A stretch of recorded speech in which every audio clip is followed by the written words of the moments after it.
recap.org.br.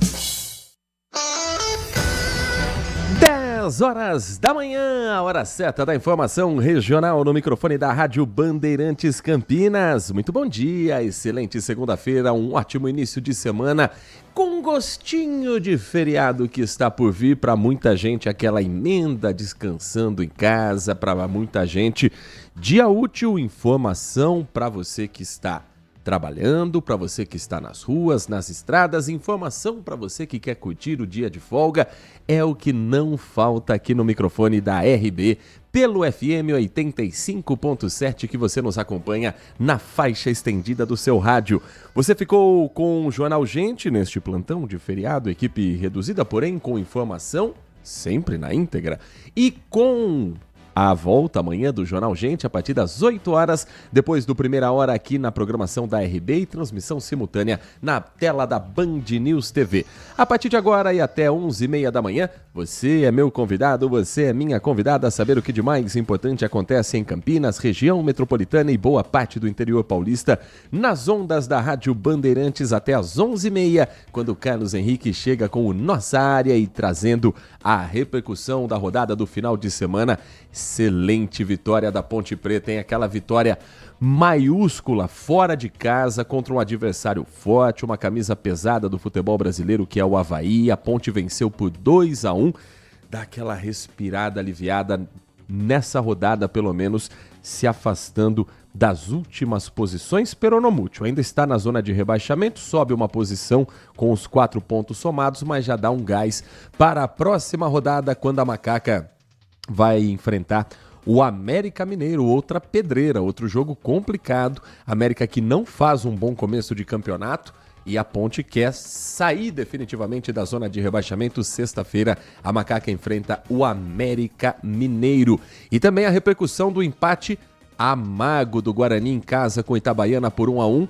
Técnico Hélio Cinzenando, né? É esse o sobrenome dele.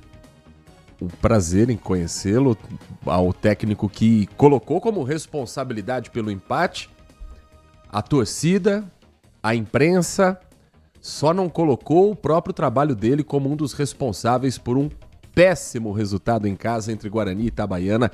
Ainda assim, o Bugre está na zona de classificação no Campeonato Brasileiro da Série C depois de 3 rodadas, uma vitória, 2 empates, e o Guarani volta a campo no próximo final de semana, na verdade na outra segunda-feira apenas, dia 27, vai enfrentar a Ferroviária, duelo paulista que acontece em Araraquara, na Arena Fonte Luminosa. Repercussão dos jogos de ontem, preparação para os jogos que vêm pela frente, tudo isso com o timaço de Carlos Batista a partir das 11h30 da manhã. Você nos acompanha pelos aplicativos digitais da Rádio Bandeirantes Campinas, como o Band Play, o portal bandmulti.com.br, e você também está conosco nesta manhã pelo nosso canal do YouTube. Você que gosta do rádio com os bastidores, direto do Complexo de Comunicação João Jorge Saad, nessa comunidade que falta um chorinelato na Central Técnica e a coordenação técnica é do Gil Kleber. Vamos trazer as informações para você que está conosco neste momento pelas ruas, avenidas e estradas que cortam o nosso interior paulista, porque tem acidente registrado para quem vai à capital nesta manhã. E tem algumas interdições que a gente precisa falar aqui da cidade de Campinas. Primeiro, Sistema Anhanguera Bandeirantes. Um grave acidente marca esta segunda-feira no quilômetro 30 da rodovia dos Bandeirantes, trecho que passa por Cajamar, pista sentido interior de São Paulo. Infelizmente, a confirmação de uma morte de um caminhoneiro que estava na pista quando o veículo tombou e caiu em uma ribanceira de aproximadamente 30 metros de altura. O motorista e o ajudante ficaram presos às ferragens. Equipes do Corpo de Bombeiros, médicos socorristas, concessionária que administra o Sistema Anhanguera Bandeirantes, enviaram equipes para o local e foram necessárias técnicas como rapel para içar as vítimas até a superfície. Após os primeiros atendimentos médicos ainda no local do acidente, foi confirmado que, infelizmente, uma das vítimas não resistiu aos ferimentos. A outra vítima, o outro trabalhador, foi estabilizado, transportado ao hospital pelo helicóptero Águia da Polícia Militar e recebe atendimento médico neste momento. As circunstâncias que levaram ao tombamento do caminhão ainda são desconhecidas. O incidente resultou na interdição de 3 pistas da rodovia dos Bandeirantes, sentido interior, causando lentidão nesse trecho, até porque é véspera de feriado, ainda tem muita gente saindo da capital paulista, vindo para o interior, nesta manhã de segunda-feira. Informação neste momento é de que o congestionamento começa no quilômetro 28 e vai até o quilômetro 33. São 5 quilômetros na pista da Bandeirantes, sentido Campinas, sentido Americana, sentido interior, a partir desse trecho de Caieiras, onde ainda há um trabalho para, depois da retirada das vítimas, a remoção do caminhão que caiu na ribanceira. E claro que isso vai durar o dia todo. Então, se você tem como destino a cidade de São Paulo, na volta para casa, siga atento na Rádio Bandeirantes para você saber as condições de tráfego também ao longo desta segunda-feira. Acidente também grave aconteceu neste final de semana na cidade de Indaiatuba. Na noite de ontem, um casal morreu depois que o carro em que eles estavam bateu contra um semáforo numa das principais avenidas da cidade, a Avenida Engenheiro Fábio Roberto Barnabé. As vítimas tiveram as mortes confirmadas ainda no local. A equipe do SAMU e do Corpo de Bombeiros foram atender a ocorrência e, segundo os bombeiros, foi preciso retirar uma das vítimas das ferragens e aplicar pó de serragem na via. Por quê? Porque houve o derramamento de combustível e o derramamento de óleo, isso deixa a pista extremamente escorregadia e perigosa. No caso do combustível também para ocasionar incêndios. A área foi isolada para o trabalho da perícia técnica e agora câmeras estão sendo buscadas nesse trecho para entender a dinâmica desse acidente. O carro ficou completamente destruído e, infelizmente, não foi possível o resgate a tempo, embora as equipes tenham chegado rapidamente, mas infelizmente as mortes confirmadas ainda no local. 10 horas da manhã, 8 minutos. No mais, falando ainda das rodovias, a informação que a gente tem nesse momento do sistema Anhanguera Bandeirantes, falamos sobre a rodovia Anhanguera e essa condição a rodovia dos Bandeirantes, perdão, essa condição pelo acidente gravíssimo que aconteceu com os trabalhadores do caminhão, os trabalhadores da boleia, mas é o único trecho com lentidão no sistema Anhanguera Bandeirantes. Se você vai se deslocar nesse momento, sentido interior, tanto pela Anhanguera quanto Bandeirantes, saindo de Campinas, não tem trecho com lentidão, pistas tranquilas, boa visibilidade também nesse horário. No corredor Dom Pedro I, a informação para você, ouvinte da Rádio Bandeirantes, também é de uma boa sinalização para todos os trechos da Dom Pedro I, da rodovia SP-332, a Zeferino Vaz, famoso tapetão, e também do anel viário Magalhães Teixeira. Se você se desloca da rodovia Dom Pedro para acessar a Anhanguera, Bandeirantes ou a Miguel Melhado, você faz uma boa viagem nesta manhã.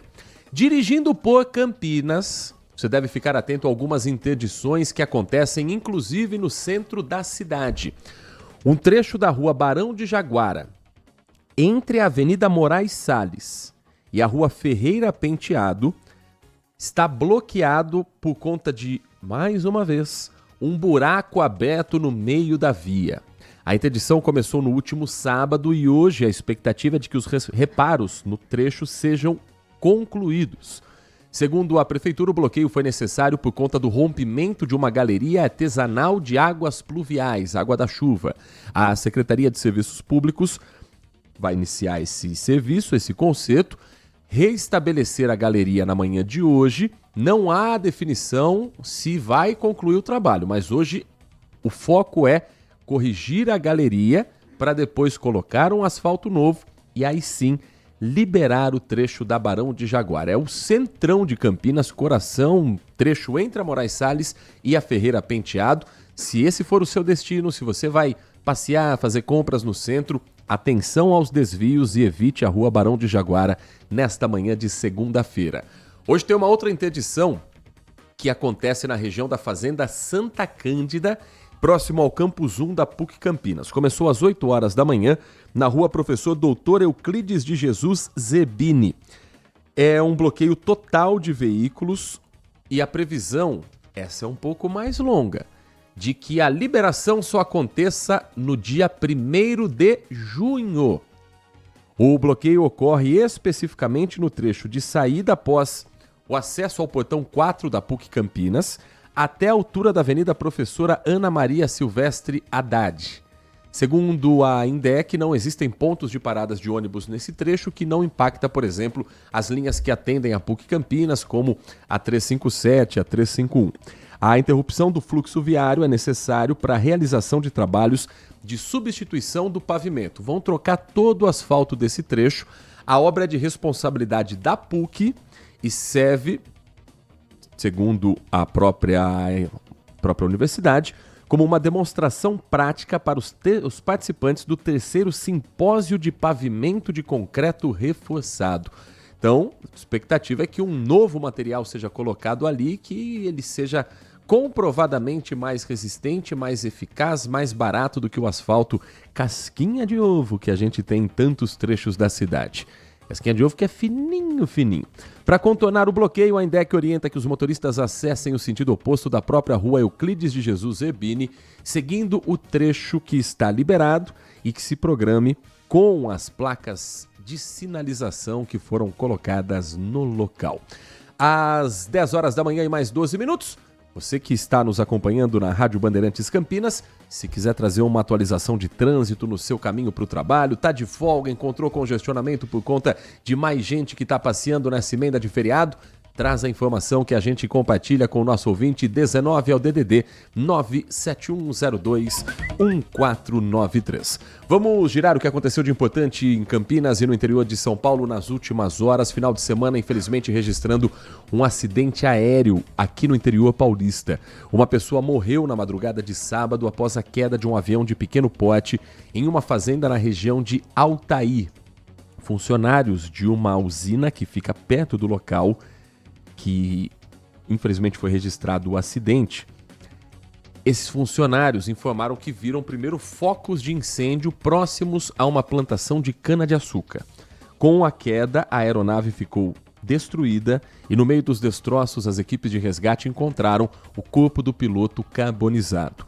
Os policiais ainda não divulgaram a identidade da vítima, mas isso deve acontecer nas próximas horas. A equipe do Centro de Investigação e Prevenção de Acidentes Aeronáuticos, o CENIPA, todas as equipes acionadas e já iniciando um trabalho de investigação, assim como a perícia técnica da Polícia Científica. A cidade de Altaí fica na região de Barretos, então é a Polícia Científica de Barretos quem foi até o local fazer esse trabalho pericial importantíssimo para os acidentes aéreos serem estudados e não se repetirem. Aviões de pequeno porte, a gente sabe que infelizmente estão mais suscetíveis a esse tipo de tragédia. 10 horas e 14 minutos, girando o nosso time de reportagens em instantes. Antes eu quero trazer para você uma informação, atualizando um caso que nós contamos para você na semana passada. Morreu o torcedor do Corinthians que foi baleado na cabeça em frente à subsede da torcida organizada Gaviões da Fiel na cidade de Indaiatuba. Na quarta-feira, a situação foi a seguinte. O grupo de torcedores estava ali reunido para acompanhar a partida do Corinthians pela Libertadores da América e, em determinado momento, chega um torcedor dizendo que queria acompanhar o jogo junto com eles. Corinthians e Santa Fé, jogo de uma torcida só. Quem não pôde estar presente em Itaquera, na Neoquímica Arena, geralmente se reúne mesmo nas subsedes das organizadas. Não é diferente com a torcida do Corinthians, a Gaviões da Fiel, na cidade de Indaiatuba. E aí chega um rapaz que, segundo as testemunhas ali, estava completamente bêbado, fora de si, com camisa num tom verde. E existe uma regra muito básica de torcida organizada, no caso do Corinthians, que você não pode ir assistir um jogo numa sede de organizada com uma camisa de cor que remeta a um rival, no caso o Palmeiras. E ali ele, indignado, não, como assim? Eu quero entrar, quero assistir. Já fora de si, começa a criar um tumulto, tira a camisa, quer assistir sem camisa, dizendo, você não vai assistir sem camisa aqui, amigo. Vai embora, vai pra casa, vai assistir num bar, vai em outro local. Esse homem volta armado e sai atirando na sede onde tinham mulheres, crianças, trabalhadores, pessoas que não se envolveram na confusão, inclusive uma delas que levou um tiro na cabeça, lutou pela vida e infelizmente não resistiu aos ferimentos. A vítima, William Simon Serrador, de 36 anos, conhecido como Alemão. O homem que atirou, num primeiro momento, negou os fatos, mas com testemunhas, com a arma apreendida, ele foi localizado no Jardim Morada do Sol. Os guardas municipais foram quem atenderam a ocorrência e o veículo foi localizado, o motorista se apresentou e apresentou uma documentação, porque ele é CAC, colecionador, atirador e caçador. Informou que havia uma arma de fogo, calibre 9mm, embaixo do banco do passageiro e depois, na delegacia, ele confessou ter efetuado os disparos. Esse homem, esse atirador de 41 anos, que agora responde por homicídio, ele foi conduzido à delegacia, onde permaneceu à disposição da justiça. Torcedor baleado, ficou internado no Hospital Augusto de Oliveira Camargo até as últimas horas e nesse final de semana ele faleceu. Nós temos o depoimento de quem estava lá, uma testemunha, um torcedor corintiano que viu tudo de perto, conversou com a nossa reportagem, o nome dele é Maicon Osvaldo. E ele vai relatar com mais detalhes essa história, conforme eu trouxe as informações do boletim de ocorrência, agora da ótica de quem viu um amigo perder a vida assistindo a um jogo de futebol. Então, ele chegou aqui 10h17, a gente vai reposicionar essa entrevista, essa reportagem, para você acompanhar esse depoimento, um depoimento forte, emocionado, de quem não imaginava que um jogo tranquilo, um jogo que o Corinthians venceu por 2-0, em que eles estavam ali reunidos para acompanhar uma partida num local onde só tem corintiano, um outro corintiano mataria por conta de uma discussão pela cor da camisa que ele vestia. Então, ele chegou aqui de moto, na contramão aqui na avenida, e estava visivelmente bêbado, bem bêbado. Ele desceu da moto e veio para cá. A gente ficou observando ele. Ele tinha um detalhe verde na camisa dele. A gente falou para ele assim, ó, de verde não dá para você ficar aqui, tá? Aí ele pegou bêbado, já achando ruim, pegou, arrancou a camisa e falou assim, então eu vou ficar aqui sem camisa. Aí falou assim, ó, não pode entrar aqui dentro sem camisa não, porque senão, né, tem mulher aí, tem um pessoal, você tá vendo que não tem ninguém assim, então você tem que respeitar o ambiente. Aí ele pegou e falou assim, então eu vou aí e eu vou na loja, eu compro uma roupa de vocês. Aí eu falei assim, meu, a loja tá fechada, não tem como você entrar aqui sem camisa e não tem como você permanecer aqui desse jeito, você nunca veio aqui, é a primeira vez sua aqui e você não vai ficar bêbado aqui desse jeito dando trabalho. Aí a gente falou pra ele assim, ó, vai embora pra sua casa, volta em outro jogo, volta numa outra situação melhor, que a gente te recebe aí, pô. Aí ele, então eu não posso ficar aqui, então eu não posso torcer pro Corinthians. E saiu dessa forma, só reclamando. Pegou a moto dele e foi embora. Deu menos de 10 minutos depois, ele retorna de carro. Quando ele retornou, ele já entrou por um portão aqui, por esse portão lateral. E a gente estava no portão lá da frente. Ele já entrou, já indo na direção do bar, falando assim, eu vim comprar uma cerveja, voltei para pegar uma cerveja. Ela falou, meu, a gente acabou de falar com você, volta numa outra situação, você tá bêbado, agora você tá querendo comprar bebida, a gente não vai vender bebida para você. Ele pegou e falou assim, então eu não posso nada aqui, não posso nem vir aqui, não posso torcer. Você não, a questão não é essa, a questão é que você nunca veio aqui, você tá bêbado, você já veio aqui para arrumar confusão. E aí agora você está retornando aqui para comprar bebida. Não, a gente não vai vender para você isso daí. Você pode ir embora que a gente não vai vender. Você vem numa outra situação aqui. Aí, nisso aí veio um amigo nosso e falou para ele assim, meu, a gente já conversou, já te explicou, não tem mais o que te falar, entendeu? Pega seu carro e vai embora. Aí ele foi assim para cima desse amigo nosso, para tipo peitar ele. Aí o cara afastou ele de perto e falou, sai de perto de mim aqui. Nisso que ele foi afastado, ele já foi para trás, sacou do revólver na cintura e começou a atirar na direção da sede, sem, sabe, sem noção, sabe. Pegou, deu 3 ou 4 tiros aqui, não lembro exatamente, e um desses tiros pegou num amigo nosso aqui, que é o William, que já frequenta aqui faz 20 anos, trabalhador, entendeu? Acabou de abrir uma lojinha de celular aqui, tinha ido trabalhar, ficou o dia inteiro trabalhando, saiu do serviço, veio pra cá pra assistir o jogo e acontece uma desgraça dessa daí com um cara que é sem noção, entendeu? Não tem amor à vida e saca de um revólver pra fazer algo que não tinha ninguém nem tentando contra a vida dele, nem nada, sabe? Sem motivo nenhum, assim, só porque ele tava alterado, bêbado, saca de um revólver e sai atirando nos outros, com mulher, com criança aqui, e o cara faz uma desgraça dessa daí, entendeu? Esse o depoimento emocionado do Maicon Osvaldo, uma testemunha que estava na subsede da Gaviões da Fiel na cidade de Indaiatuba, a torcida organizada do Corinthians, que na quarta-feira assistia a partida pela Libertadores da América contra o Santa Fé da Colômbia. O Corinthians venceu, um jogo tranquilo, um jogo de festa, uma torcida só. Mas aí é preciso ter um entendimento da violência na sociedade. A violência não está só nas torcidas organizadas, a violência não está só no futebol, a violência está na sociedade como um todo.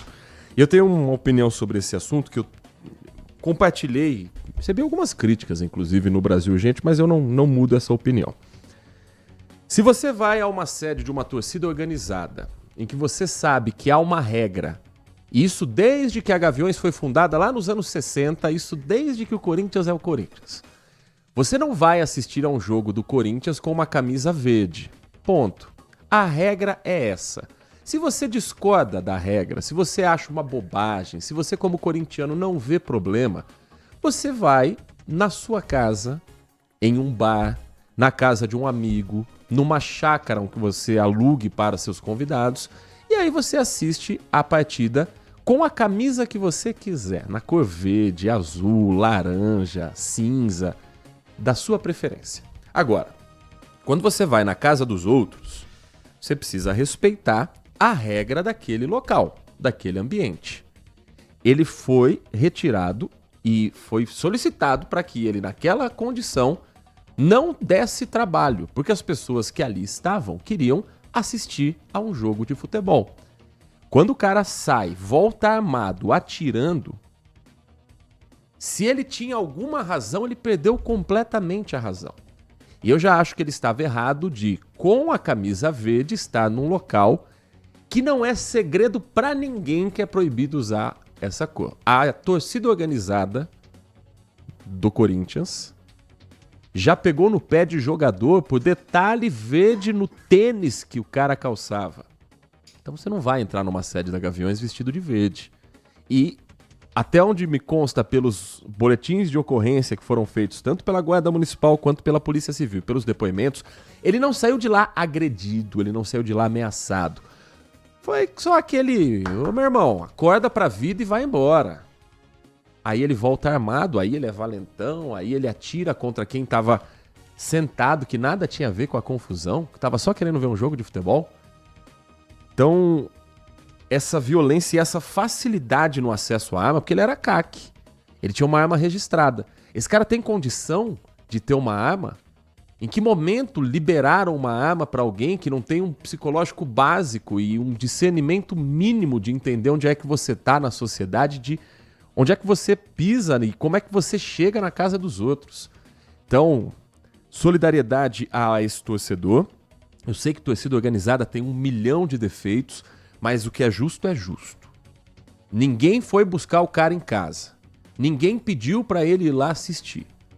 Quer ir a uma sede da torcida organizada? Então respeite o mínimo, que é a vestimenta do seu time. Vai com a camisa do Corinthians. Aí o cara vai de verde assistir um jogo da Gaviões, quer um jogo na Gaviões, quer ter razão, volta armado, atira e mata um pai de família, um trabalhador.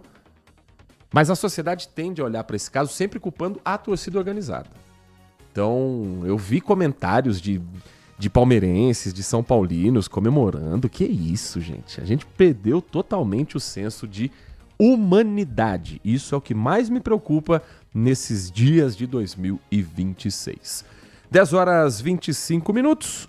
Um rápido intervalo. Na volta a gente fala sobre as condições do tempo, porque olha, tem capital no Brasil que decretou estado de emergência depois de 26 horas de chuva sem parar. Aqui na região, uma chuva com granizo danificou 30 casas, derrubou árvores e tem muita gente que está desabrigada neste começo de semana. E a Defesa Civil prepara algumas ajudas humanitárias a outros municípios também do interior paulista. A gente vai saber também as condições de tempo e temperatura para o seu feriado, para você se programar. Será que chove em Campinas? O Manhã Bandeirantes conta para você na sequência aqui na RB. Manhã Bandeirantes. Consumidor, muitas vezes, a qualidade do combustível que você coloca no tanque do seu veículo pode ser tão diferente quanto o preço que você paga por ele. Por isso, procure abastecer em postos de sua confiança e exija sempre o cupom fiscal. É seu direito e a sua garantia. Recap, Sindicato dos Postos de Combustíveis de Campinas e Região. Acesse recap.org.br.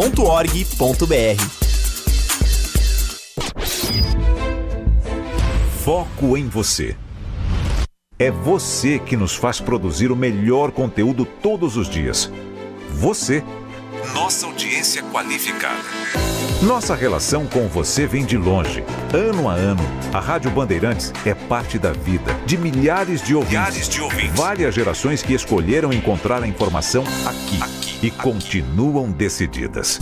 Mais que um hábito de pai para filho, uma história de confiança baseada em valores solidários. É o que somos. Rádio da Família. Valorizamos o direito, o cuidado, a diversidade. Somos e queremos ser relevantes no seu dia.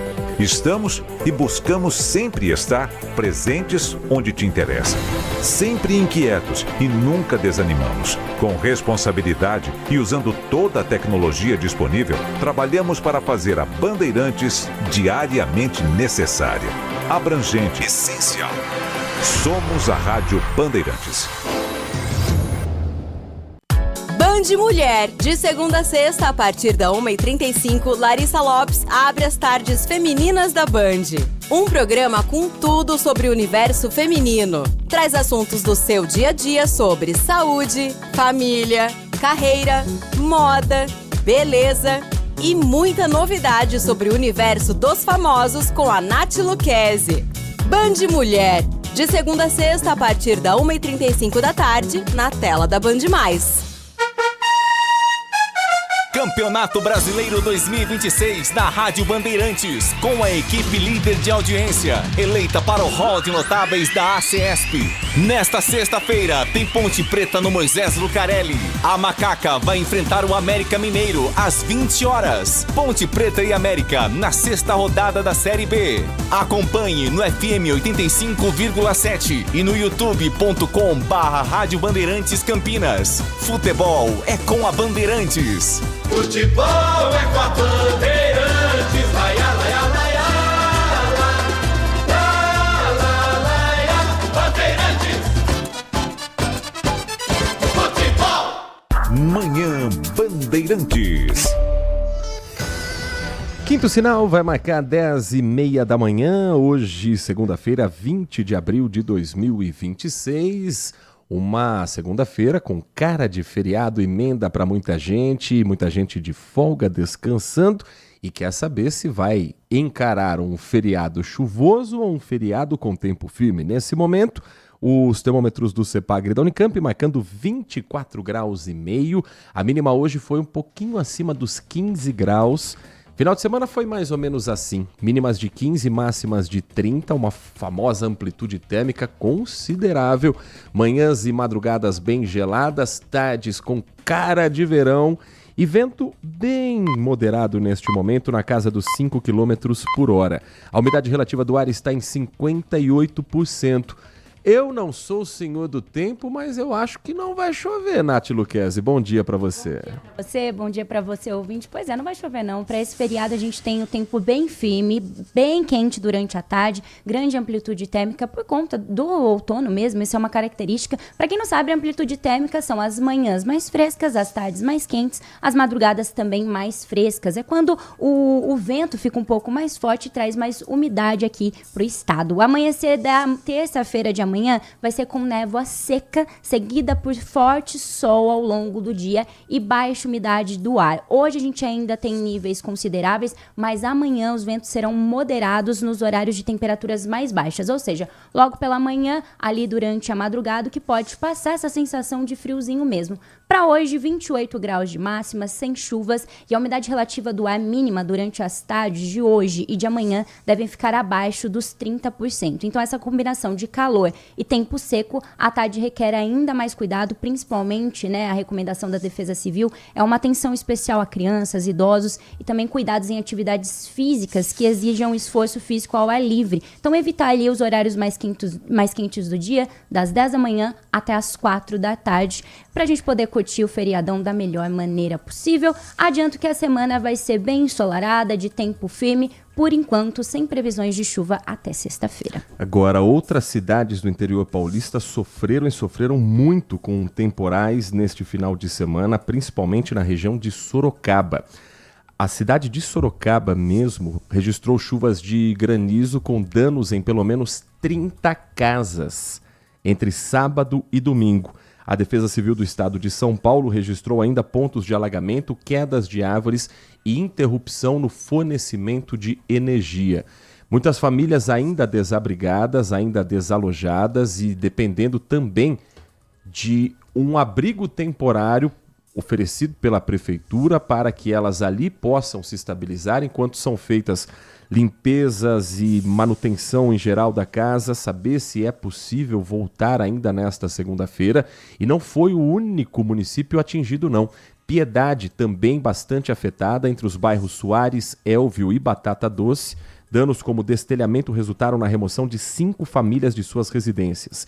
Em outros casos, uma lona plástica disponibilizada pela Defesa Civil garantiu pelo menos a permanência dos moradores durante a madrugada no fim de semana. O bairro Oliveiras registrou a queda de 3 árvores, mas felizmente ninguém ficou ferido.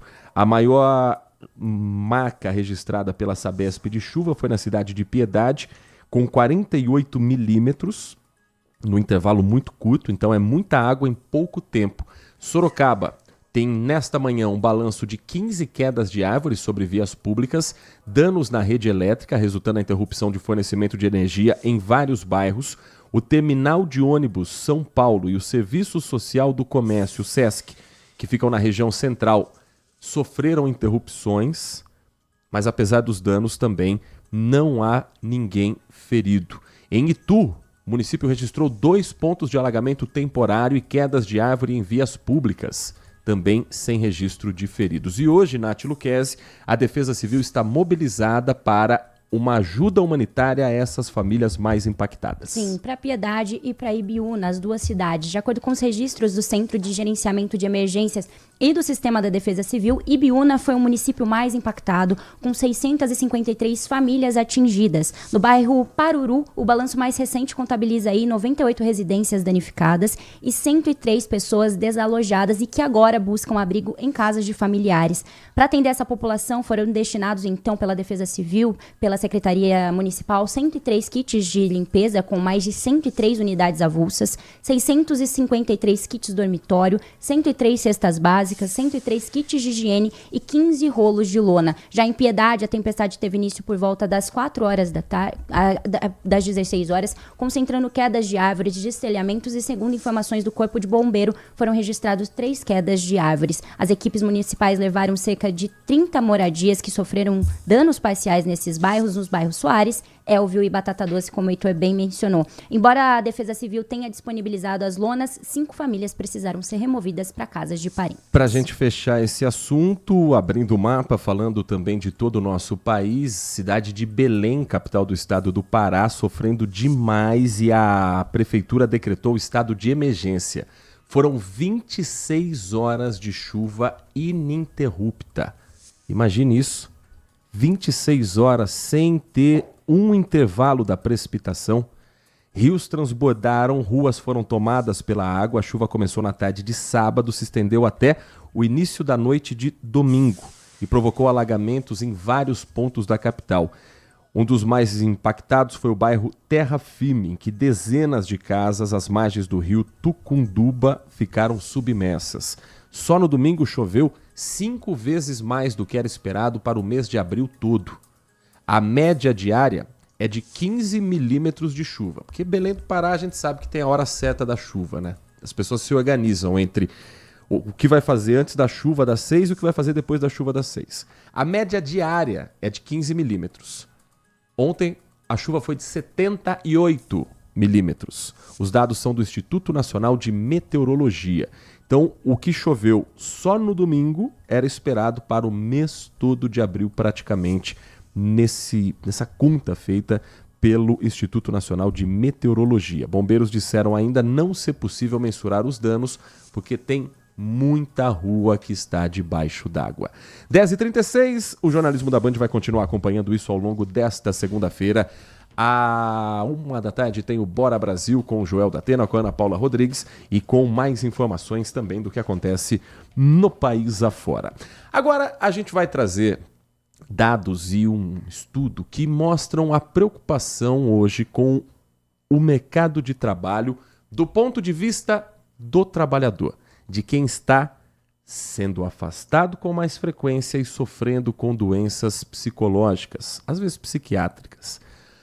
O que antes era tratado como um problema pontual de saúde pública vem se transformando em uma crise estrutural no mundo corporativo brasileiro. Em 2025, mais de 546 mil pessoas foram afastadas por questões de saúde mental, dentro de um total de 4 milhões de licença por incapacidade temporária. Então, de 4 milhões de afastamentos, 546 mil por questões de saúde mental. Isso, em comparação com 2024, significa um crescimento de 15%, sendo que de 2024 para 2023 também houve um crescimento. O Brasil está aumentando esse número de diagnósticos e fazendo a projeção a longo prazo, os números mais que duplicaram em 10 anos. Eram um pouco mais de 203 mil afastamentos em 2014 e chegaram a mais de 440 mil afastamentos em 2024. Sobre esse estudo, sobre esse assunto e sobre como lidar com um mundo cada vez mais complexo, a nossa convidada presente aqui nos nossos estúdios na Rádio Bandeirantes é a doutora Débora Queiroz, psicóloga, que vai nos ajudar a entender um pouco mais sobre esse assunto. Doutora Débora, muito bom dia, é um prazer ouvi-la e recebê-la aqui no Grupo Bandeirantes de Comunicação. É um prazer estar aqui, também um bom dia para todos os ouvintes da Rádio Bandeirantes. Esses números significam que o brasileiro está mais doente ou que os diagnósticos começaram a olhar para o que antes talvez fosse só visto como estresse de trabalho, correria do dia a dia, e agora há uma percepção de que há uma doença naquela pessoa? A gente não pode dizer que o brasileiro está mais doente, né? Uma coisa, acho que a ser mencionada, é que houve um aumento de 400% de 2020 para 2026 nos afastamentos em saúde mental. Quando você fala de 15% de 2023 a 2024, a gente está falando de 400% em afastamentos, né? Em aumento de afastamento. Então, não é que o brasileiro está mais doente. A gente precisa primeiro mencionar que o Brasil é o primeiro país do mundo com maior índice em saúde mental. Nós somos o país mais ansioso. Então, as pessoas aqui são mais ansiosas, têm mais dificuldades ali para lidar, provavelmente, com a saúde mental. Então, a gente precisa pensar mesmo no mercado de trabalho. A gente está lidando com, dentro de empresas, de ambientes de trabalho, vamos dizer, emocionalmente insalubres, emocionalmente difíceis, líderes despreparados, pessoas que não estão ali realmente voltadas para o humano. Não estou dizendo que a gente não vai passar estresse no ambiente de trabalho, porque estresse é normal no dia a dia, a gente vai passar dificuldades no nosso trabalho. Então, eu acho muito importante mencionar isso, porque as pessoas acham que a gente precisa ter um ambiente de trabalho praticamente no mundo da felicidade, né? Isso não existe nem na nossa casa, não vai existir no nosso ambiente de trabalho, não existe isso na vida. Então, a gente vai precisar aprender a lidar com as dificuldades como um todo. Então, a gente não vai ter um ambiente de trabalho livre de estresse, como a gente não tem uma vida livre de estresse. Porém, a gente não pode viver 24 horas estressado dentro de um trabalho. Então, é isso que talvez que o Ministério está dizendo, né? A gente está falando aqui de dados da OIT, a gente está trazendo dados do Ministério do Trabalho, a gente está trazendo dados da OMS, e tudo isso está afetando não só cofres públicos, como a gente está mostrando aí dentro das pesquisas, mas também afetando a saúde emocional dessas pessoas. Quantos afastamentos, quantas pessoas não conseguem voltar para o trabalho. E eu, como psicóloga, posso dizer que os consultórios estão lotados de trabalhadores que não conseguem ter uma vida laboral saudável pelo ambiente de trabalho na qual ela está inserida.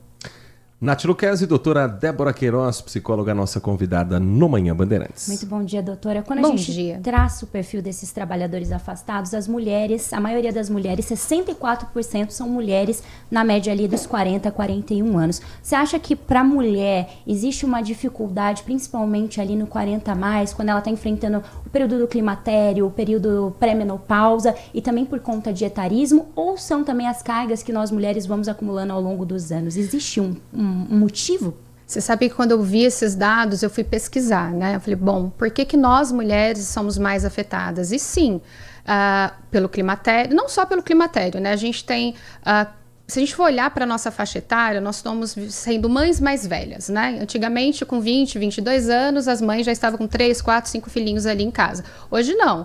Com 38, 39, 37, com 40, 42, as mulheres estão sendo mães. E aí elas têm uma carga como mãe, elas têm uma diferença hormonal, elas têm, assim, uma diferença, elas têm uma carga dentro de casa, querendo ou não querendo, nós mulheres temos uma responsabilidade muito maior que é deixada muitas vezes às nossas costas, né? Então, sim, a gente não tem só a questão do trabalho, a gente tem uma questão de um trabalho que é contínuo, né? 24 horas ali praticamente voltada para o ambiente laboral, mesmo que o trabalho seja em casa, né? A gente tem uma carga mental, uma carga emocional. Se vocês olharem os dados, nós temos afastamentos tanto em ansiedade, quanto em depressão, quanto em burnout. Vale a pena mencionar que o burnout é apenas associado ao ambiente de trabalho. Mas quantas pessoas começaram com esse estresse no trabalho, com essas dificuldades ansiogênicas no trabalho e também levam tudo isso para casa, né? Como que um ambiente, eu acho que é uma questão nexo causal, né? O ambiente ele vai puxando o outro. A Associação Nacional de Medicina do Trabalho fez também um levantamento e uma análise com dados do INSS, Instituto Nacional do Seguro Social, falando sobre problemas de ansiedade, depressão, estresse grave, uso de álcool e síndrome de burnout entre as principais causas de afastamento no trabalho decorrente de quadros mentais diagnosticados. Um crescimento acentuado nesses últimos anos e, pelo levantamento da associação, a ansiedade figura como a principal causa isolada de afastamento por saúde mental. Registros classificados como F41, outros transtornos ansiosos, quase dobraram nesse período analisado. Foram mais de 81.800 casos em 2023, passando para mais de 157 mil em 2025.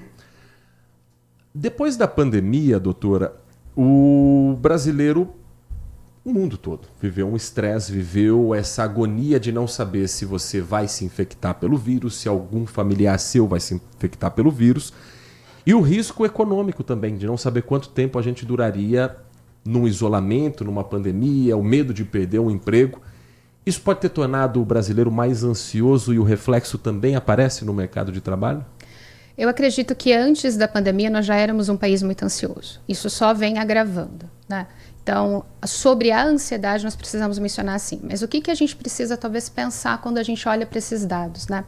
Existe muito diagnóstico que é burnout, que é depressão e que eu posso dizer assim para os nossos ouvintes entenderem, é que vai para as costas da ansiedade. Uhum. Então a gente está dizendo que às vezes a pessoa está num burnout, e vamos lá lembrar, burnout é só dentro do ambiente de trabalho, que entrou no CID-11 recentemente, então ela tem hoje, eu tenho critérios para avaliar burnout, entre eles traços de estresse e ansiedade. Ansiedade, gente, é sintoma, não é um transtorno. Todo mundo tem ansiedade. Eu tenho ansiedade, você tem, todo mundo tem. Então, ela é um sintoma. E, às vezes, o sintoma, ele está tão acentuado que as pessoas colocam isso dentro do transtorno ansiogênico e não só dentro do próprio sintoma em si. Então, eu acredito que esse número tão grande venha de talvez diagnósticos mal empregados ali nessas pessoas.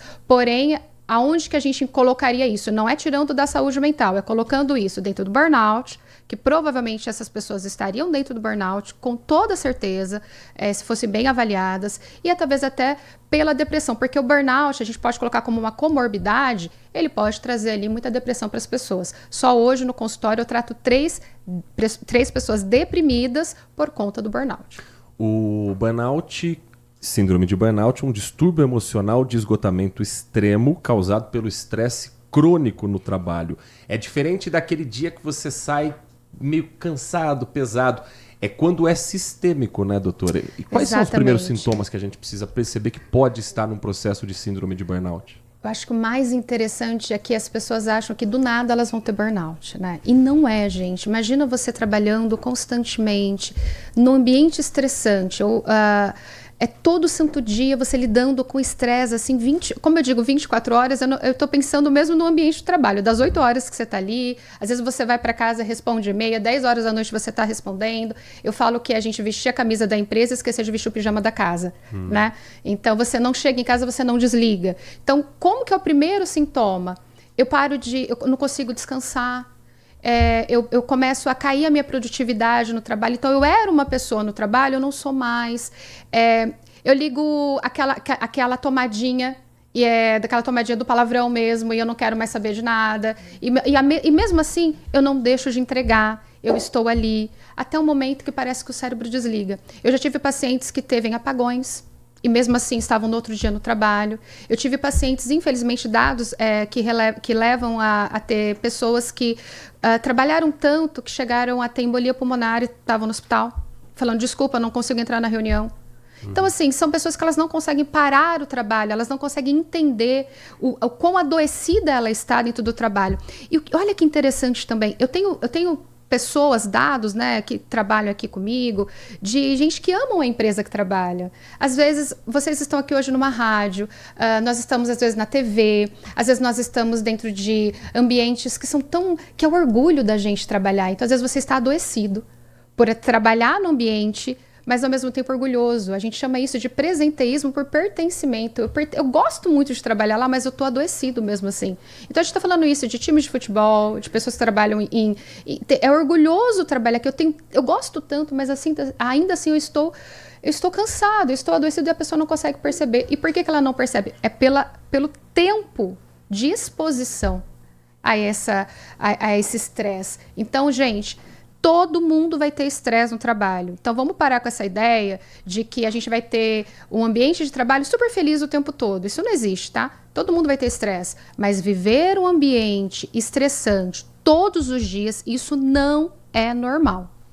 Doutora, a tecnologia, a inteligência artificial trouxe muitas mudanças. Você acredita que esses trabalhadores que vão precisar se adaptar a tudo isso, pode ser que ele tenha também um certo medo, um certo receio de perder o seu lugar e nisso ele comece a desenvolver esse tipo de doença?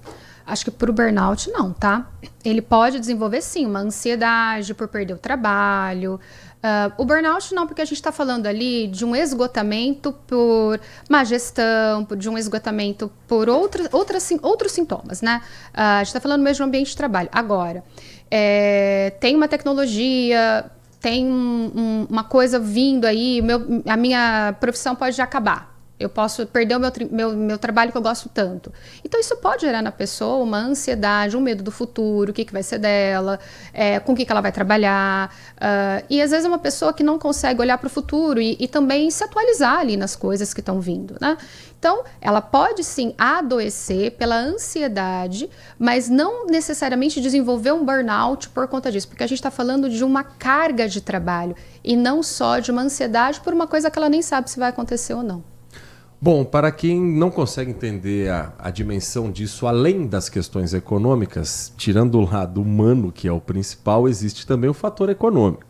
E um estudo da Federação das Indústrias do Estado de Minas Gerais aponta que problemas psicológicos causaram uma perda equivalente a 4,7% do PIB no Brasil. Estamos falando de cerca de 282 bilhões de reais, com a redução estimada de 800 mil empregos formais e informais. Falta ainda no mercado corporativo, doutor, a compreensão de que cuidar do funcionário é também cuidar da produtividade daquilo que é feito? Com toda certeza. As empresas ainda acham que isso é gasto. E aí os dados estão mostrando, e não são dados só do Brasil, a gente está falando de dados de Harvard, a gente está falando de dados da OIT. Quem não sabe o que é a OIT, gente, é a Organização Internacional do Trabalho, os nossos ouvintes aí que estão nos escutando nesse momento. Então a gente está falando de dados importantes que estão fazendo um levantamento para dizer, olha, empresas, quanto mais você investir no ambiente, quanto mais você investir no trabalho, no seu colaborador, que é o teu bem mais importante, não é o teu produto, porque não adianta você ter um produto se você não tem quem trabalhe por ele. Então, quanto mais você investir na saúde, quanto mais você colocar, mais retorno financeiro você vai ter. A gente tem dados dizendo que a cada R$1 você tem retorno até de R$1 investido, você tem retorno de R$6 em saúde mental para as pessoas. Então, assim, é muito legal quando a gente vai olhando os dados de fato, né? Mas as empresas ainda acham, muitos gestores ainda acham que isso pode ser mais um gasto que o governo está pedindo, alguma lei e não tem nada a ver. A gente está falando mesmo de mudança de cultura, a gente está falando de mudança de mentalidade mesmo, e eu tenho certeza que isso só tende a melhorar. É tudo muito no começo, mas só tende a melhorar a vida das pessoas e também das empresas, principalmente no que tange aí aos dados. Se você olhar um pouquinho, você vai ver que cerca de 12 milhões de dias por ano são perdidos, 12 milhões de dias são perdidos em afastamento. Enquanto que isso não custa para uma empresa?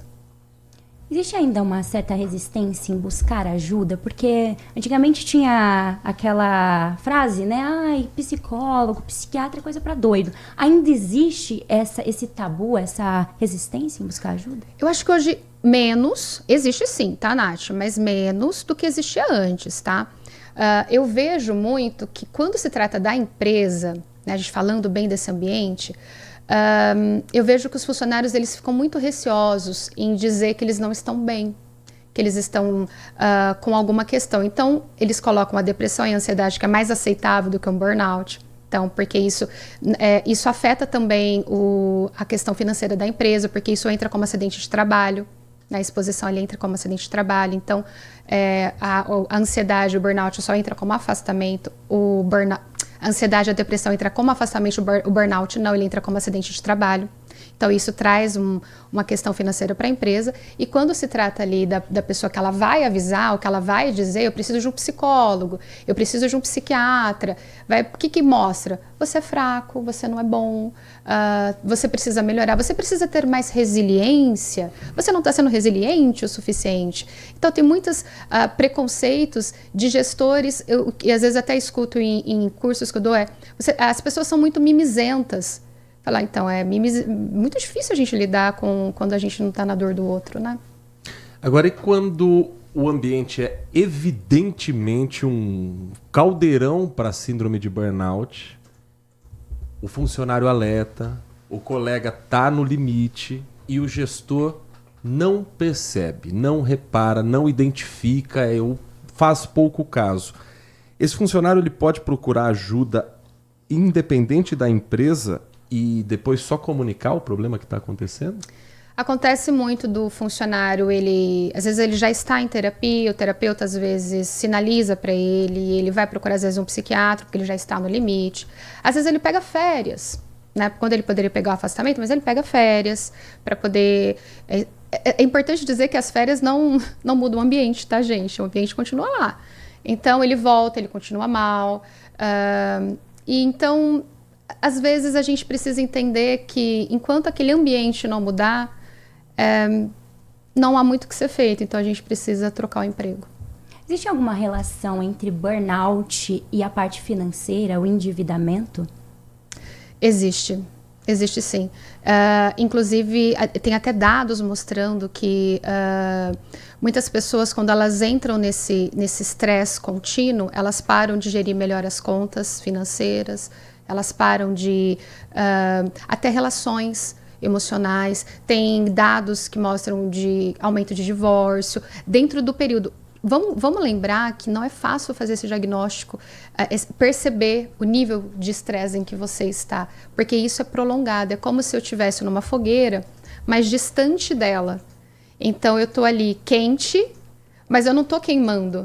Então, eu estou muito quente, mas eu não estou queimando. Então, eu continuo ali naquele ambiente que não está legal, que está desconfortável, mas eu não percebo uma dor grande porque eu não estou dentro da fogueira queimando, eu só estou fora. Então, é mais ou menos isso que a gente sente no burnout. A pessoa ela não consegue sentir o quanto ela está sendo prejudicada dentro desse ambiente, porque ela só está queimando ali, não queimando na fogueira, né? Ela tá naquele ambiente quente. E ela vai levando isso ao longo do tempo. Doutora, para a gente finalizar, um dado que é perturbador. Em 2025, 14,75%, quase 15% dos trabalhadores avaliados numa escala nacional do Censo de Saúde Mental 2025 relataram que em algum momento pensaram em tirar a própria vida. Um dos percentuais mais altos já registrados em pesquisas corporativas de larga escala no Brasil. É o dado do Censo de Saúde Mental 2025, realizado pela Vitude, uma empresa especializada em programas de saúde mental. Foram ouvidas quase 175 mil pessoas em 35 grandes empresas de diferentes regiões do país. Então é uma amostra grande com um número alarmante. Estamos falando de 15% de trabalhadores que, por conta do ambiente em que vivem, já pensaram em tirar a própria vida. Quem eventualmente estiver nos acompanhando, que já tenha em algum momento tido essa mesma ideia, passado algo assim na cabeça, qual o conselho profissional que a senhora dá e qual o caminho para tentar resolver dentro da empresa, mas também dentro da própria cabeça, esse problema para que não se torne uma vítima de um suicídio? Eu conheço essa pesquisa, é uma pesquisa assustadora. A gente precisa pensar que a gente está falando de um ambiente constante, né? Para a pessoa chegar...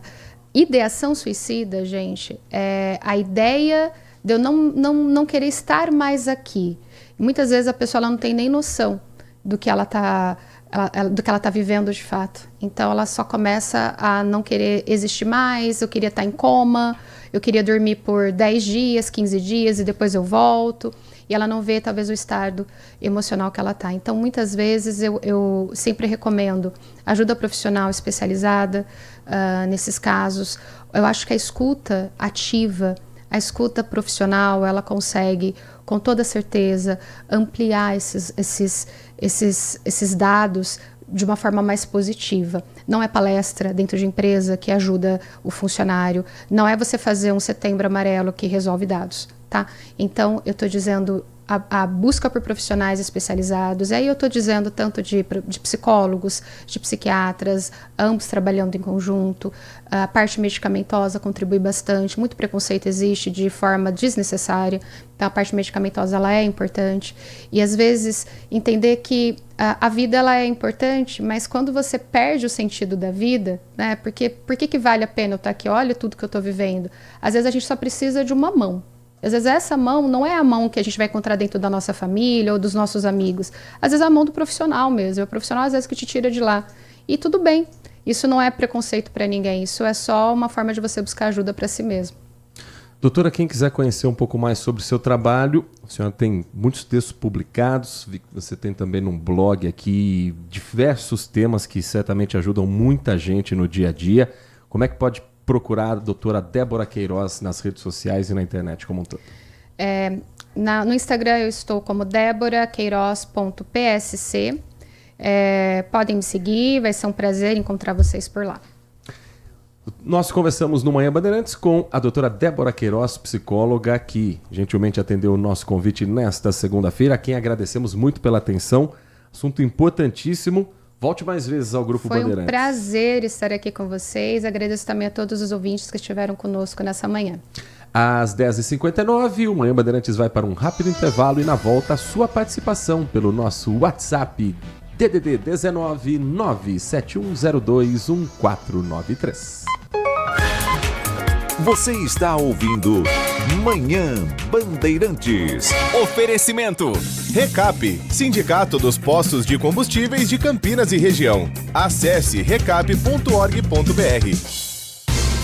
Nossa área, a opinião dos nossos craques sobre tudo de Guarani e Ponte Preta e dos times da região. Carlos Henrique e a melhor e mais premiada equipe esportiva do interior paulista. De segunda a sexta, das 11h30 ao meio-dia. Siga e assista no nosso YouTube, Rádio Bandeirantes Campinas. Ouça no FM 85,7 e nos aplicativos de celular. Rádio Bandeirantes. Fechada com você, fechada com a verdade. Um compromisso fundamental do jornalista é com a realidade factual, capturar o fato e transformá-lo em notícia. Há dois tipos de distorção de informações. Há um tipo de distorção muito perigoso, que é a distorção involuntária. É resultado da incompetência, da má apuração, da pressa no trabalho. A distorção involuntária ou voluntária tem que ser desmentida imediatamente, com uma diferença. A distorção voluntária é criminosa. Essa tem que ser punida imediatamente. O jornalismo de credibilidade, o jornalismo sério, o jornalismo que busca atender o interesse público, esse é um jornalismo que significa também um combate permanente às fake news. Duvide, cheque, não espalhe fake news. Grupo Bandeirantes, respeito pelo fato, respeito por você. A melhor cobertura do futebol. Reportagem sempre presente. A melhor transmissão. Análise e comentários super embasados. E narrações vibrantes como esta. Vem pra bola, uma paulada. Palma. É o Futebol Bandeirantes, que você ouve no FM, também no aplicativo Bandplay e no YouTube. Onde e do jeito que você quiser. Consumidor, muitas vezes, a qualidade do combustível que você coloca no tanque do seu veículo pode ser tão diferente quanto o preço que você paga por ele. Por isso, procure abastecer em postos de sua confiança e exija sempre o cupom fiscal. É seu direito e a sua garantia. Recap, Sindicato dos Postos de Combustíveis de Campinas e Região. Acesse recap.org.br. Band Mulher, de segunda a sexta, a partir da 1h35, Larissa Lopes abre as tardes femininas da Band. Um programa com tudo sobre o universo feminino. Traz assuntos do seu dia a dia sobre saúde, família, carreira, moda, beleza e muita novidade sobre o universo dos famosos com a Nath Lucchesi. Band Mulher, de segunda a sexta, a partir da 1h35 da tarde, na tela da Band+. O avião da Gol colidiu com outro de pequeno. Pelé está de costas para o gol. Como é que está o futebol argentino e o Diego Maradona? Bárbaro. John Lennon foi morto a tiros esta noite. Somos o Ejército Nacional. Estão em liberdade. Tanto já se passou e não perdemos nada. Muito menos o vigor de seguir adiante, questionando, denunciando, trazendo as questões que importam para o debate, para a análise. Rádio Bandeirantes. Fechada com você. Fechada com a verdade. Manhã Bandeirantes. Comece o dia bem informado com as notícias de Campinas, do Brasil e do mundo. Manhã Bandeirantes. Com Heitor Fredo, de segunda a sexta-feira, das 10 às 11h30 da manhã. Siga e assista no nosso YouTube, Rádio Bandeirantes Campinas. Ouça no FM 85,7 e nos aplicativos de celular. Rádio Bandeirantes. Fechada com você. Fechada com a verdade. Manhã Bandeirantes. 11 horas da manhã, 4 minutos. Todos os meses, a PUC Campinas tem um observatório a respeito do preço da cesta básica aqui na cidade. Nós estamos acompanhando quem sobe, quem desce, a cotação dos preços aqui em Campinas. Me diga uma coisa, Nath Luquezzi, como é que tá no mês de abril o custo da cesta básica? Baixou ou subiu pro campineiro? Voltou a subir, viu? Registrando aí uma alta de 7,81%. E quem é o vilão da cesta básica? O tomate. O tomate apresentou um aumento expressivo de 34%, mas além dele, claro, outros itens importantes para a composição da cesta básica também tiveram aí um aumento expressivo, como a carne, feijão, também registraram alta relevante, contribuindo aí para o encarecimento geral. De acordo com um estudo divulgado neste mês de abril pelo Observatório PUC Campinas, este aumento eleva novamente a pressão sobre o orçamento das famílias, segundo os padrões de acompanhamento da cidade de Campinas. A tendência de aumento não foi isolada apenas aqui na cidade. Outras capitais brasileiras também apresentaram alta nesses preços da cesta básica em março, o que, de acordo com as análises, sinaliza que o incremento nos custos pode ter origem no aumento dos custos logísticos em âmbito nacional. Com esse resultado de março, o acumulado do ano para a cesta básica atinge uma alta aí de 6,25%. Embora esse valor seja elevado, este patamar é considerado compatível com o contexto de variações de preços, observando tanto o nosso cenário nacional, quanto internacional. O contínuo monitoramento será essencial para manter e entender a dinâmica dos preços nesses próximos meses do ano. 11h05. Vamos trazer as primeiras participações aqui dos nossos ouvintes da Rádio Bandeirantes Campinas. O Adriano Vermelho, bom dia para você, Adriano. Sobre a morte do torcedor corintiano, banalização da vida e por nada, tragédia que encontra motivação, temperatura, pressão e condições atmosféricas favoráveis e ideais para acontecer. Duas coisas na opinião do Adriano. Precisamos levar em conta numa situação horrorosa como essa. Primeiro, a importância, às vezes mais que religiosa, que damos a clubes de futebol. Não é saudável. E outra coisa, a facilitação do acesso às armas ainda vai provocar muitas e muitas tragédias. Não houve e não há um controle sequer decente sobre armas de fogo. Nesse país ainda não temos condições sociais e muito menos psicológicas de ter um objeto que tire vidas. Nem com o carro, que não foi feito para isso, conseguimos esse controle. Imagina algo que cabe num bolso. Concordo com o Adriano nos dois casos. O brasileiro tem uma tendência a se apaixonar pelos seus grupos, time de futebol, partido político. Hoje eu não sei se ainda é tanto, mas na minha adolescência, por exemplo, você tinha a briga de metaleiros contra punks. Então você se fecha na sua tribo, você defende com unhas e dentes a sua tribo e aí vai para as últimas consequências. E aliás, deixa eu fazer um esclarecimento aqui do ouvinte que mandou a mensagem me criticando. Carlos Henrique, que não é o nosso Carlos Henrique, ele dizendo, então é isso, vai ficar defendendo torcida organizada, é por isso que o futebol está cada vez mais violento, pererê, parará, parará, parará. Eu acho que ele não entendeu a notícia, porque ele diz aqui como se a torcida organizada tivesse matado esse rapaz que foi com a camisa verde. Foi o contrário. O cidadão foi com uma camisa verde querer assistir um jogo do Corinthians na sede da Gaviões da Fiel, foi convidado a voltar para casa e voltou armado para atirar em todo mundo. Então, é só para deixar isso muito claro, a notícia é essa. Daí é colocar a culpa na organizada porque não aceita ninguém de camisa verde? Não. Você pode não gostar, você pode não concordar, você pode entender que é uma bobagem. Não, isso não vai mudar o fato de eu gostar do Corinthians, de ser o time do coração. Tudo bem, mas a regra é essa. Você sabe que a pessoa não vai ser recebida com a camisa da cor do rival. Não era nem jogo contra o Palmeiras, era um jogo contra o time da Colômbia. Mas é da rivalidade. Você pode não concordar. Se você não concorda, você bota uma camisa verde, assiste em casa e torce pro Corinthians. Mas na sede da organizada, a regra é essa. Aí ele volta armado. Por que ele não confrontou todo mundo como o machão que era, sem a arma de fogo? Vai liberar a arma sim, à torta e à direito, sob a justificativa de deixar a sociedade mais segura? A gente viu isso no governo anterior e discursos assim que, olha, me davam calafrio. Arma de fogo pra diminuir violência? É sério que a gente realmente comprou isso em algum momento na nossa história? Que tem gente que defende com unhas e dentes? Eu não consigo concordar com esse tipo de pensamento. Mensagem de áudio do nosso ouvinte pelo 19971021493. Bom dia, Heitor. Bom dia. Bom dia, Nath. Bom dia, aí. Ontem vendo no Fantástico, Heitor, mostrou uma reportagem sobre os policiais militares do estado de São Paulo, né? Mesmo com câmera, né? Eles aprontam pra caramba.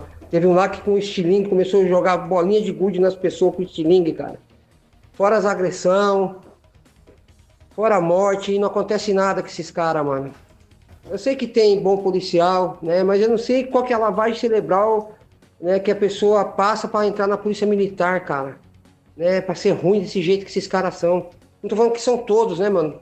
Mas eu falo a verdade mesmo, nem eu queria ser policial militar, não, cara. Você tá louco, eu não sei o que se passa pra pessoa virar policial, ter que matar os outros, ter que ser ruim com as outras pessoas. Eu não sei, mano. Eu não sei mesmo, né? E... sei lá, fora a impunidade, agora eles trocaram as câmeras e as câmeras não só gravam quando eles começam a gravar. Então não adianta ter câmera, né? Não adianta ter câmera, né? Então eu tô muito assim... A gente tem medo de bandido, mas e esse tipo de bandido de farda, né? Não é pra ter medo também não? Se você levar uma abordagem, o cara tiver cheirado, tiver bebido, tiver feito alguma coisa. Porque mostra isso daí, os caras usam também. Os caras são humanos igual nós, só mete a farda, né, mano? E uma arma na cintura, né? Eu tô muito revoltado com esse negócio aí, viu, cara? Falar a verdade mesmo. Alexandre Centro, um abraço, setor, um abraço, Nath, uma boa semana pra vocês. Pra nós. E viva Oscar Schmidt, o maior jogador de basquete do nosso Brasil. Valeu! Viva Oscar Schmidt, uma lenda que nos deixou. E, aliás, nós temos uma reportagem especial preparada sobre esse que eu confesso que eu esperava mais homenagens, tá? O Brasil também tem um sério problema de reconhecer os seus ídolos em vida e de entender a grandeza de alguns personagens. Teve gente criticando, mas o Oscar apoiou o Maluf, mas o Oscar apoiava fulano ou ciclano. Oscar é o segundo maior pontuador da história do basquete no mundo. No mundo, na história do basquete, não tô falando de Brasil só. Oscar, que foi campeão com a seleção brasileira dos Jogos Pan-Americanos em Indianápolis em 87, vencendo os Estados Unidos dentro dos Estados Unidos, o que nunca havia acontecido na história. Ele não recebeu o apelido de Mão Santa à toa. Aliás, ele recebeu esse apelido de Mão Santa no Grupo Bandeirantes de Comunicação. O Lucas Herrero preparou um material especial para você que viveu a época de ouro do basquete brasileiro. Brasil, medalha de ouro no Sul-Americano do Chile em 77. O Brasil também nos Jogos Mundiais, bronze nas Filipinas. O Brasil nos Jogos Olímpicos sempre enfrentando de igual para igual grandes adversários. Você vai ter a oportunidade de relembrar alguns desses momentos. Para você que não teve a oportunidade de viver tudo isso, como é o meu caso, nasci em 89, não vi, por exemplo, o PAN em Indianápolis em 87, mas vivi no meio do esporte, cresci com pessoas que jogaram com Oscar Schmidt, viveram com Oscar Schmidt, e todos falando de um bom coração, do cara do bem que era o Oscar. Você vai ter a oportunidade de pelo menos sentir, pelas ondas do rádio, um pouco da emoção que o Brasil deve sempre reverenciar graças a Oscar Schmidt na reportagem do Lucas Herrero. Oscar saiu arremesso de fora. Direto pra cesta, Oscar. O melhorado do Brasil. Olha o Oscar de vez.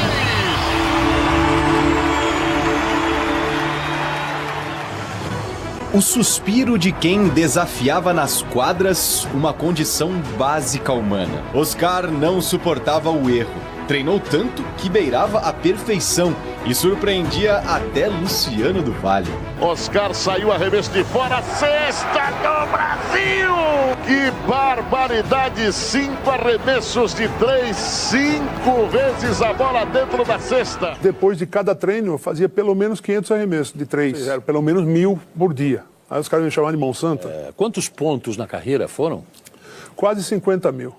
1.093 desses pontos foram anotados em Jogos Olímpicos. Só ele conseguiu tamanha proeza. E a Band estava lá na maioria das cestas. De fora de 3, toca no ar, cai! ele é um monstro. Tanto que o auge de Oscar se confunde com o do Canal do Esporte. A equipe brasileira de basquetebol masculino volta a jogar nesta quarta-feira. Veja quem nós encontramos por aqui. Cadu e Oscar. Foi com o microfone da Band que o Brasil conheceu as várias facetas de um ídolo. Eu sou uma pessoa que nem outra qualquer, só fiz um monte de cesta. Tive a vida melhor que alguém pode sonhar, porque a vida do esportista é a melhor vida que tem. Um gênio que ganhou um apelido mais do que apropriado, Mão Santa. Isso aconteceu no pré-olímpico de basquete masculino em Porto Rico, 1980. O México tinha o melhor jogador, o melhor gatilho daquele evento, que era Arturo Guerrero, que tinha o apelido de La Mano Santa. Aí quando o Brasil venceu por 120-100, aí eu não resisti. Se os mexicanos têm La Mano Santa, nós temos o Mão Santa do Brasil. Pode Oscar de 3! Oscar nunca jogou numa quadra como essa, da NBA por amor ao Brasil. Nos anos 80, a Federação Internacional de Basquete proibia que atletas da Liga Americana atuassem pelas seleções nacionais. Mesmo assim, entrou para o Hall da Fama do basquete dos Estados Unidos e foi reverenciado por lendas do esporte. O técnico do Golden State Warriors homenageou Oscar ao relembrar um gesto.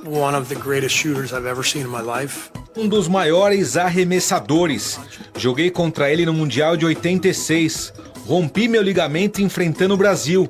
E ele me carregou nos braços até a saída da quadra. Foi um gesto incrível. Uma homenagem merecida para quem nunca ousou desistir.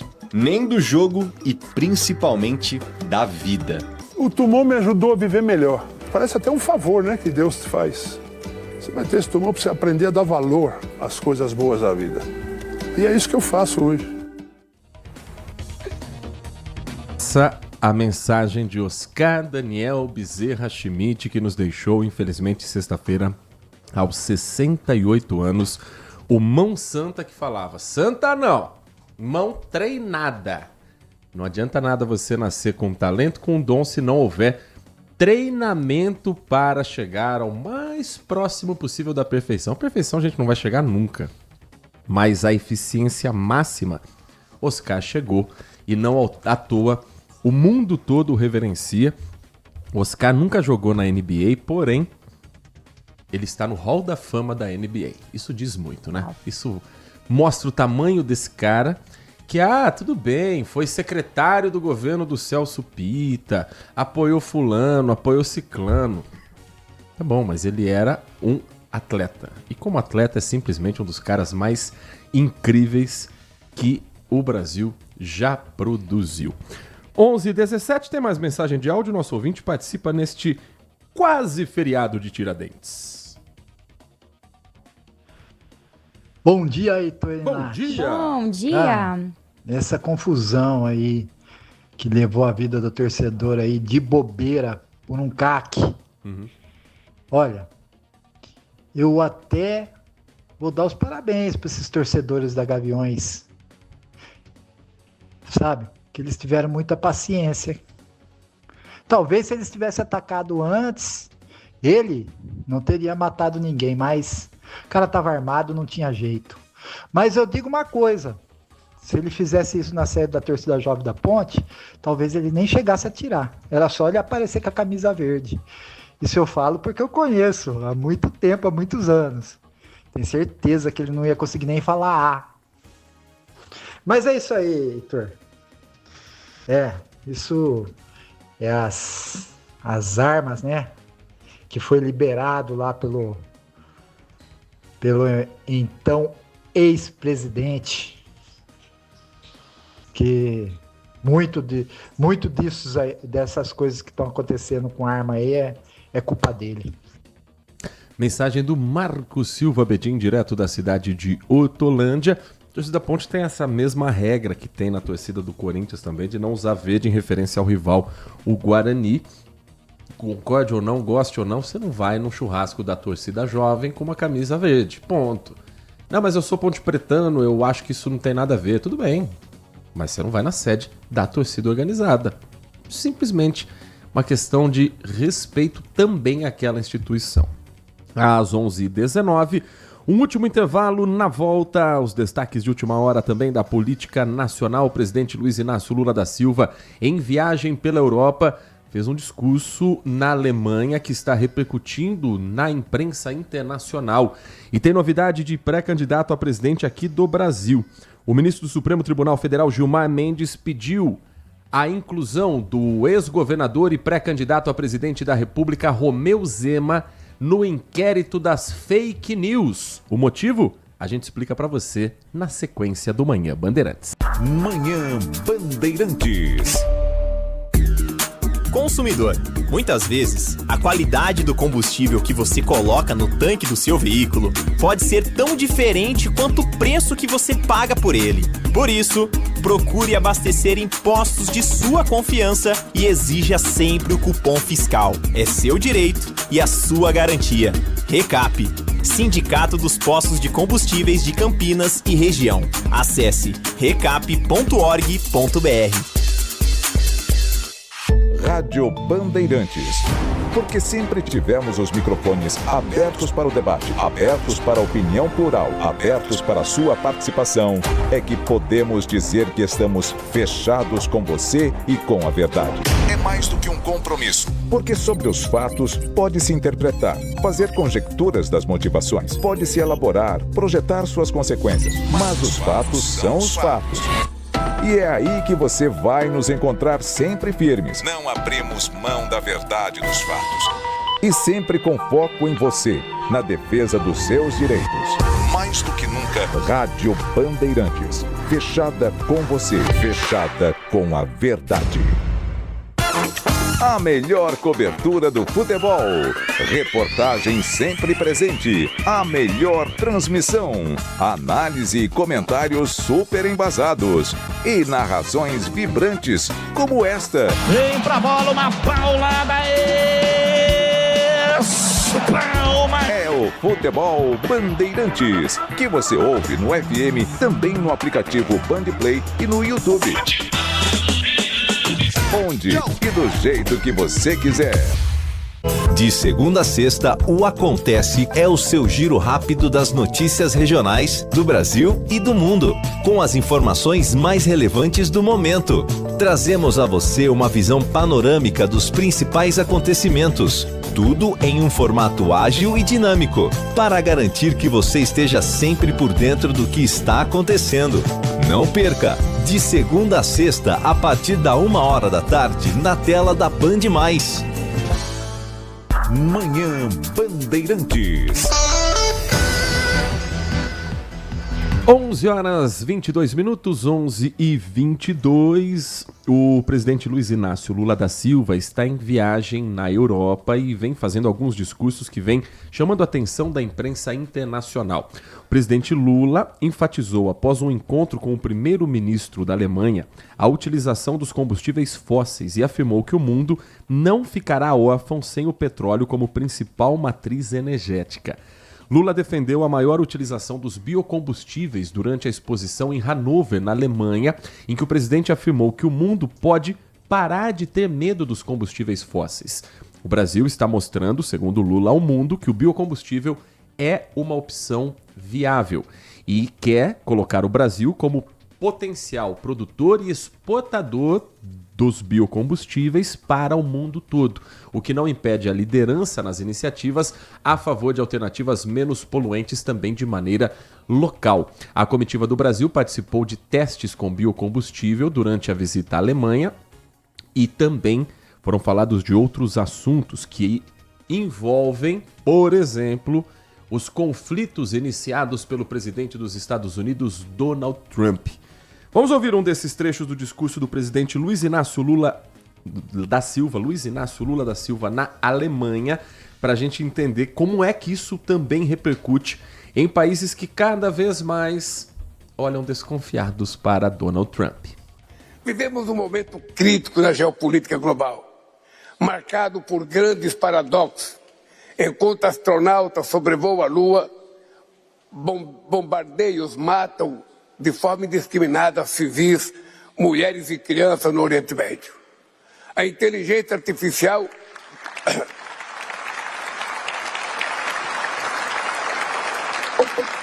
A inteligência artificial nos torna mais produtivos, mas também é utilizada para selecionar alvos militares sem parâmetros legais ou morais. Alguns membros permanentes do Conselho de Segurança agem sem amparo da Carta da ONU.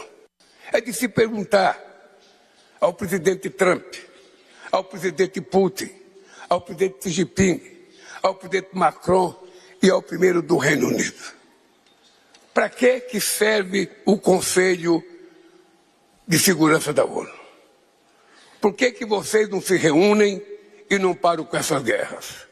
Por que não decidem destinar o dinheiro que está fazendo guerra, matando e destruindo, para a gente poder cuidar dos milhões de flagelados que estão andando pelo mundo à procura de um país que o receba, e agora os coitados que procuram o mundo para sobreviver não são aceitos por quase nenhum país.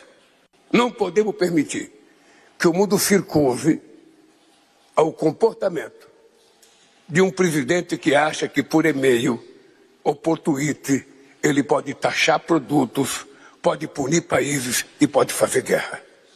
E nós precisamos dizer, mesmo no encontro empresarial, que vocês estão aqui pensando no desenvolvimento, no crescimento tecnológico, mas sobretudo pensando na paz mundial, que é o que interessa para todos nós. Esse é um trecho do discurso do presidente Luiz Inácio Lula da Silva em um encontro em Hannover, na Alemanha. O presidente Lula e a comitiva brasileira permanecem na Europa ainda nesta semana. E nas eleições 2026, em que Lula será candidato à reeleição, tem uma novidade com relação ao inquérito das fake news. Conta para o nosso ouvinte que história é essa, Nath Luquez. O ministro do Supremo Tribunal Federal, Gilmar Mendes, pediu ao ministro Alexandre de Moraes, o relator do inquérito das fake news, que o ex-governador de Minas Gerais, Romeu Zema, seja incluído nas investigações. A solicitação ela foi feita por meio de uma notícia-crime enviada a Moraes. A motivação do pedido foi um vídeo publicado por Zema nas redes sociais. Nas imagens do vídeo, Gilmar e Dias Toffoli aparecem como fantoches que dialogam entre si. No pedido, Gilmar afirmou que a publicação ataca a honra do Supremo e a dele próprio. Em outro vídeo, gravado durante uma palestra em São Paulo, ainda nesse mês, o pré-candidato à presidência também defendeu a prisão de ministros do Supremo. Zema criticou o que chamou de intocáveis por conta das acusações de escândalos de corrupção recentes, como o caso do Banco Master, por exemplo, e salientou que tais apontamentos sobre o judiciário do país têm provocado o desejo de mudança ainda maior que nas eleições de 2018, quando ele e o ex-presidente Jair Bolsonaro foram eleitos. Durante esse mesmo evento, ele mencionou que Alexandre de Moraes e Dias Toffoli, esses dois, para mim, não merecem só processo de impeachment, merecem prisão, foi o que disse Zema em entrevista depois do evento. E esse é o candidato que se apresenta como moderado. Tá bom. Não vai ter eleição de moderado esse ano não, viu? Não vai ter. O Ronaldo Caiado, governador de Goiás, já declarando que o primeiro ato vai ser anistia ampla e restrita a Bolsonaro e a todos que participaram da tentativa de golpe de Estado. Romeu Zema fazendo declarações sobre prisão do Supremo Tribunal Federal. Então que abracem logo o discurso bolsonarista e apoiem Flávio Bolsonaro, que é o candidato competitivo desse campo. Porque fica nessa de, não, eu sou moderado, mas eu tenho que agradar a ala bolsonarista. Então não se banca como moderado. Mas que estão construindo uma imagem em cima de moderados Romeu Zema e Ronaldo Caiado estão. Às 11h28, você já percebeu que chega um momento da vida em que a gente simplesmente não quer mais dor de cabeça? Aquela correria, preocupação, imprevistos. A verdade é que depois dos 50... você merece sossego, aproveitar mais a vida com conforto, tranquilidade e boas experiências. E é exatamente pensando nisso que a Pastor e Turismo oferece para você as melhores opções de lazer, de viagem, para você não ter dor de cabeça na hora de viajar. A Pastor e Turismo é uma agência especializada em pessoas 50+, que está há mais de 30 anos no mercado organizando viagens com todo cuidado, conforto e segurança. Não é à toa que já são mais de 550 viagens realizadas para destinos nacionais e internacionais e mais de 35 mil passageiros embarcados ao longo dessa história. A Pastor e Turismo conta com 2 unidades, a sede em São Paulo e a franquia aqui em Campinas, que fica na Rua Coronel Quirino, número 1954, na loja 5 do bairro Cambuí. Anote o WhatsApp que eu vou te passar. 19 é o DDD 992106075. 992106075. Com a Pastore, a única preocupação que você vai ter é aproveitar a viagem, fazer novas amizades e viver momentos que ficam guardados para sempre na memória. Rádio Bandeirantes. 1h30 da tarde, Band Mulher com Nath Luquezzi. Quais atrações? Hoje nós vamos falar sobre o Rio Fashion Week. Tem muita coisa legal para falar sobre. Inclusive, tivemos uma pauta de carnaval, desfiles carnavalescos. Vamos falar sobre bem-estar e vamos também falar um pouquinho sobre a mulher num mercado que é pouco dominado pelas mulheres. O mercado de DJs. A gente vai trazer uma das maiores referências femininas do Brasil aqui no Band Mulher, às 1h30 da tarde. Então você não pode perder. Trabalhos técnicos de Edson Freitas na mesa de som, Alan Zanelato na central técnica, coordenação do Gil Kleber. Vem aí, Carlos Henrique, o nossa área. Um grande abraço pra você e continue na RB. Manhã Bandeirantes. Oferecimento. Recap, Sindicato dos Postos de Combustíveis de Campinas e